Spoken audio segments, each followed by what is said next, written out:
వక్ఫ్ సవరణ బిల్లుపై అధికార ప్రతిపక్షాలు ఆమెతుమికి సిద్ధమయ్యాయి. ఈ బిల్లును కేంద్ర ప్రభుత్వం కాసేపట్లో లోక్సభలో ప్రవేశపెట్టనుంది. వెంటనే చర్చ కూడా ప్రారంభం కానుంది.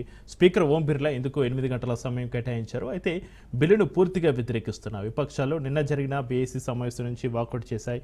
ముస్లింల హక్కులను లాక్కునేందుకే బీజేపీ ఈ బిల్లును తీసుకొస్తుందని, ఇది రాజ్యాంగ విరుద్ధమని అవి ఆరోపిస్తుండగా అలాంటిదేమీ జరగదని, ముస్లింలలో లేనిపోని భయాందోళనలు సృష్టిస్తున్నారని బీజేపీ విరుచుకుపడుతోంది.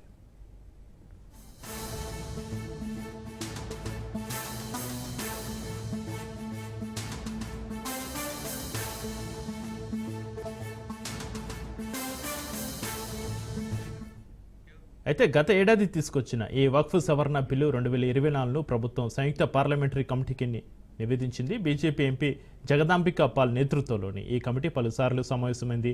ముస్లిం సంఘాలతో, ప్రముఖులతో చర్చించింది.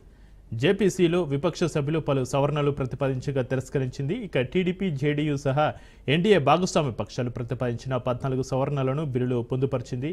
ఈ నివేదికను ఇటీవల స్పీకర్కు సమర్పించింది. కొన్ని మార్పులతో సవరణ బిల్లును కేంద్ర కేబినెట్ ఆమోదించింది.